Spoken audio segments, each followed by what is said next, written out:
برج میدان آزادی تهران، بنایی با شکل هندسی بی‌مثال و 45 متر ارتفاع که معروفترین بنای ایران معاصر است. تصویر برج آزادی تا کنون در خاطرات زندگی میلیون ها ایرانی ثبت شده و دنیا نیز آن را به عنوان نماد ایران میشناسد. اما امروز خیلی ها نگران وضعیت این برج هستند و آن را خطرناک توصیف می کنند.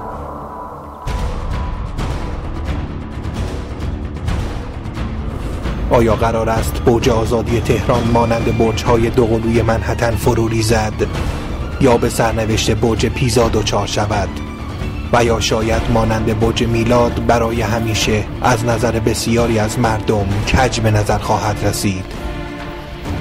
نفوذ آب به سقف و دیوارهای برج آزادی که در رسانه‌ها مطرح شد تا چه میزان میتواند خطرناک باشد؟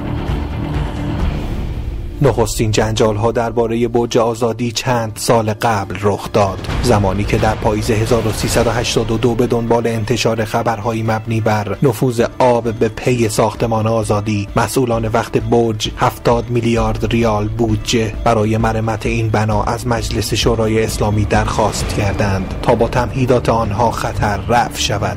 اما در این میان مهندس تورج سالکی نخستین کارشناسی بود که با استناد به دانش معماری خبر به زانو در آمدن برج آزادی به دلیل آبیاری غیر اصولی چمنهای محوطه را یک شایعه با هدف بحرانی جلوه دادن وضعیت بنا معرفی کرد و اطمینان داد که نماد ایران با خطر ریزش روبرو نیست. به دنبال انتشار این گزارش علمی، طرح درخواست بودجه مرمت از مجلس نیز در سکوت خبری به فراموشی سپرده شد.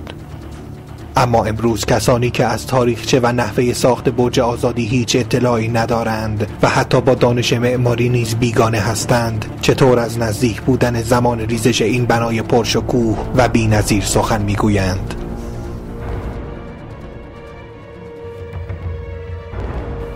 هنوز خیلی از مردم ایران برای یکدیگر نقل می کنند که در سالهای دور یک هواپیمای آکروجت هنگام اجرای نمایشی خطرناک از زیر برج آزادی عبور کرده، اما این یک داستان خیالی است و هیچ خلبانی تا کنون این عملیات ناممکن را انجام نداده. آیا این بار نیز ترک خوردن بنای برج آزادی و آغاز شمارش معکوس برای نابودی آن یک شایعه دیگر است؟ چه کسی حقیقت را می داند؟ در این میان تنها یک نفر می تواند به تمام ابهامات درباره وضعیت کنونی نماد جهانی ایران پاسخ دهد. اون موقعی که نخواستن یا نمیتونستن به حرفای من گوش بدن، گفتم فلانی رفته خارج.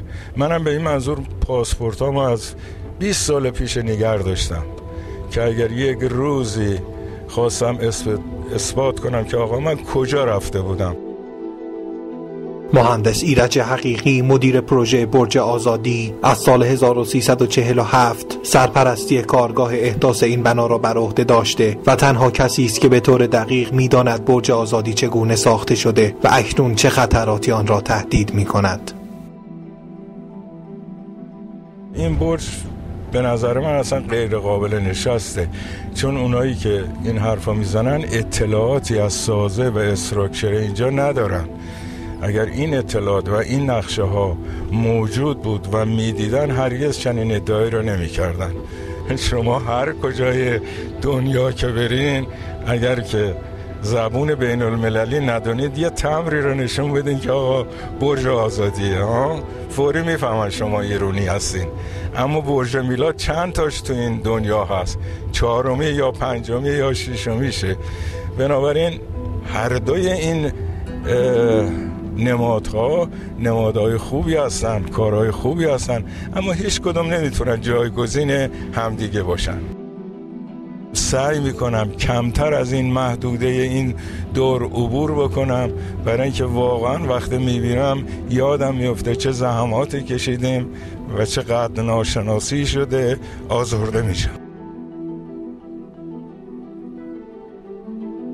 پس از آن که مهندس حقیقی به دعوت اسیران برای بازدید از محوطه برج آزادی پاسخ مثبت داد، یک روز سرد ابری که سازمان هواشناسی بارش برف را پیش بینی کرده بود در نظر گرفته شد تا شاید در این شرایط جوی راه‌های نفوذ آب به برج آزادی بهتر مشخص باشد.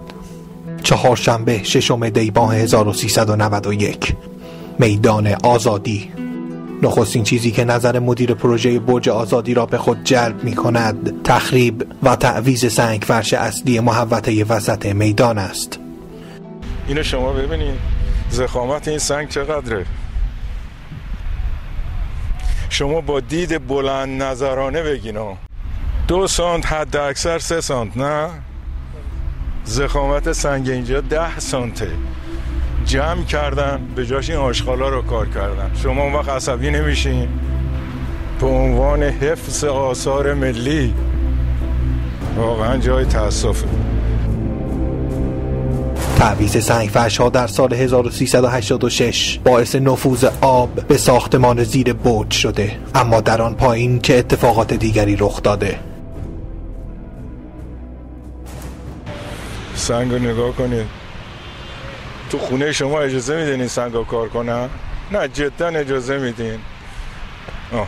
خب ایناست که آدم عصبی میکنه و ناراحت میکنه. ببینید این سنگ سوراخدار، چسبی، معلومه دیگه، آشغال.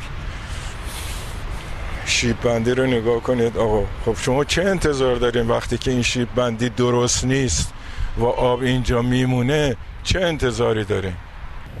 ببینید این ترکا میتونه، اینا قبلا همه جایی که ما درزبندی داشتیم، ما درزبندی هم داشتیم، نمیگیم نداشتیم، درزبندی داشتیم، ولی با رابرت چاک 2000 یه چیزی مثل چسب آکواریوم الان هم موجوده، خیلی هم ارزونتر از همه این کثافت کاری هست.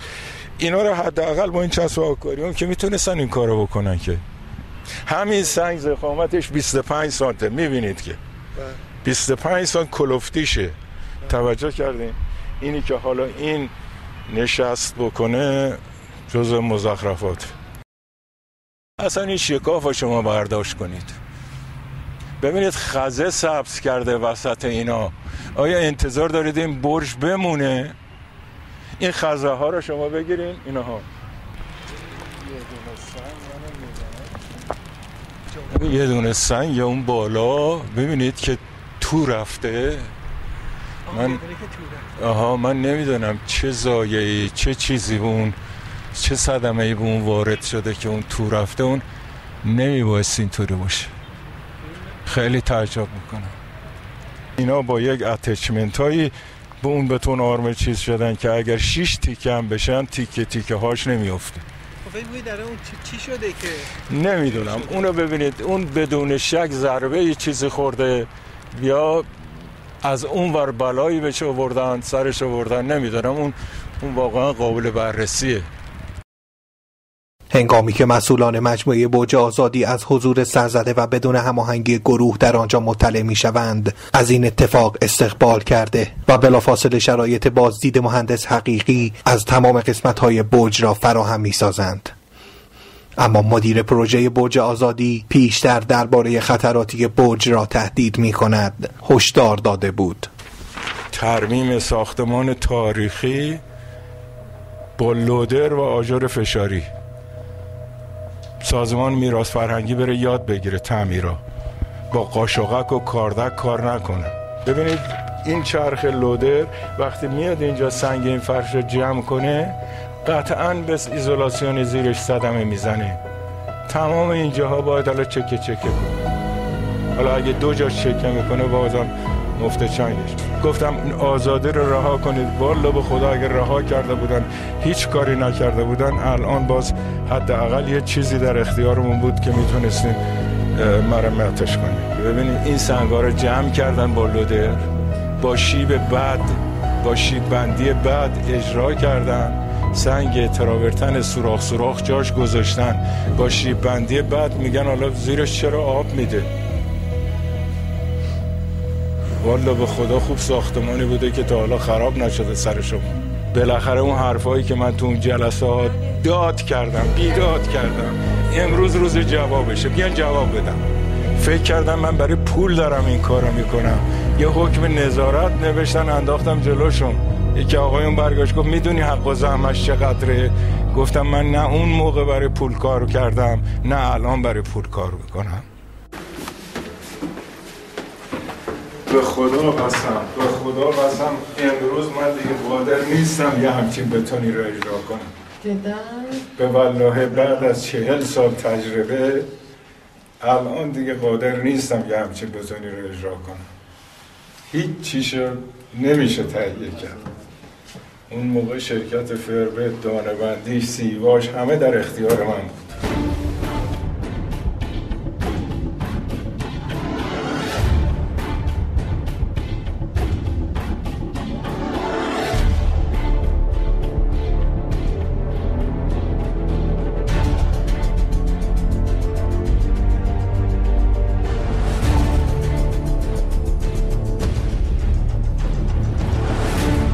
اون آقایی که گفته ایزولاسیونش غیر و گونی میکنی نمیدونه که اینجا یک ایزولاسیونی داره که غیر و گونی اصلا ضد اوه.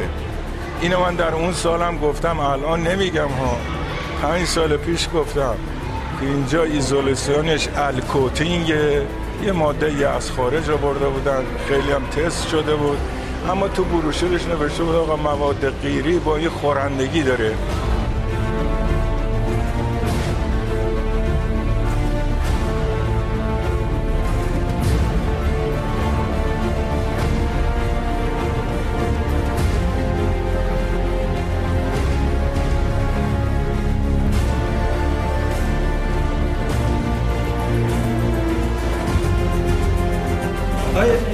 مهندسین رو میبینید یادگاری نوشتم بالا سرتون هست.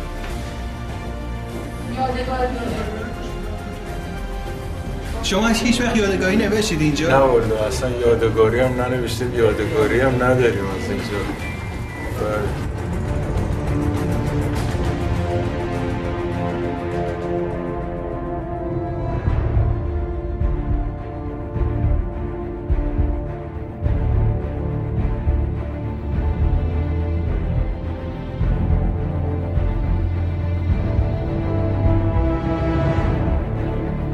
خب معلومه آقا جان وقتی شما یک کار دست آدم ناآشنا و ناوارد بدین باید نتیجهش این باشه، ولی خوشبختانه همه اینا قابل ترمیمه و قابل پیشگیریه و قابل ترمیمه، منتها باید دست آدم مطلعش باشه.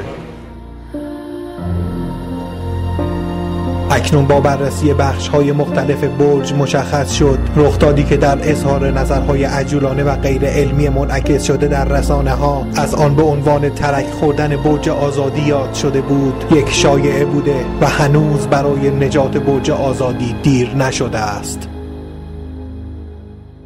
همون سال 86 هم من بازدید کرده بودم اینجا، ولی داخله برج خب در این مدت جای تأسف نگهداری مناسبی نشده و یه مقداری ضایعات داخل برج که البته قابل ترمیمه و قابل مرمت، ولی متاسفانه بازسازی که در خارج برج انجام شده در محوطه سازی اینا یه مقداری به نظر میرسه که به ایزولاسیونای این سقف‌های زیر برج صدمه زده و این نفوذ آب و اینا بیشتر به خاطر اون صدمه دیدن ایزولاسیون هاست. بلا آب چمن و نمیدونم فضای سبز و اینا که به محوطه فرش شده کاری نداره. در محوطه فرش شده شما میبینید که سنگای نامرغوبیه، شیب‌بندی مناسبی نداره، آب جمع شده در هر جایی باشه یه همچی چیزی، حتی اگر ایزوله خوبی هم شده باشه بعد از 4 سال 5 سال 10 سال صدمه میبینه. یه مقداری این مرمت‌های بیجا که در همون سال 86 هم من عنوان کردم که اینا مرمت نیست تخریبه، فعلا این تخریب الان داره خودشو نشون میده و اگر جلوشو نگیرن خب آب، نفوذ آب مسلماً به خود برج هم صدمه خواهد زد و باید چه زودتر اینا را ترمیم کنن توسط کارشناسایی که تخصص مرمت دارن، اینا رو ترمیم کنن، شناسایی کنن، اول عیوب رو پیدا بکنن، بعد رفع عیب بکنن، ظاهری اقدام نکنن، سازه اینجا رو بررسی کنن، ببینن سازه چیه. این سازه نیست که به این سادگی ها نشست بکنه و به این سادگی ها سبب شکست سنگ های بیرونیش بشه. البته این سنگ ها اگر نگهداری نشه به همین طریقی که الان انجام شده، آب در اینا بیفته، بالاخره یخ میزنه، ممکنه شکستگی ایجاد بکنه و همین شکستگی ممکنه سبب تخریب سنگ ها بشه. در هر حال متخصصین مرمت در سازمان میراث فرهنگی بهترین آدمایی هستن که الان میتونن تا این ساختمون به وضع ساختمان‌های تخت جمشید و امثال هم نرسیده به دادش برسن. سازه این برج که الان تا حدود 40 ساله 42 ساله که ایستاده، مطمئن باشید که 400 سال دیگه هم رو پا خواهد ایستاد، ولی این سازه است که وامیسته. شما باید لباسی که تنش هست اونو اتو کنید، مرتب کنید، بهش برسید، به قول معروف تعمیرش کنید، مرمتش کنید. این سنگ روی این در عین حال یک حفاظی هم برای اون بتون داخلش هست. اگر این سنگ شکسته بشه، از بین بره، یخزدگی ایجاد بکنه، قطعا به بتون آرمه داخلش هم صدمه خواهد زد. ترمیم کنن، سالهای سال باقی خواهد ماند. انشالله که در فکر هستن و میدونن که خودشون هم باید اینا را مرمت بکنن.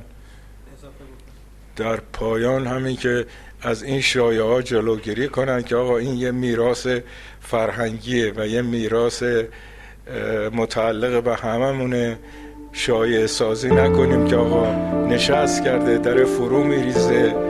من شدیداً تکذیب میکنم این برج هیچ وقت فرو نخواهد ریخت.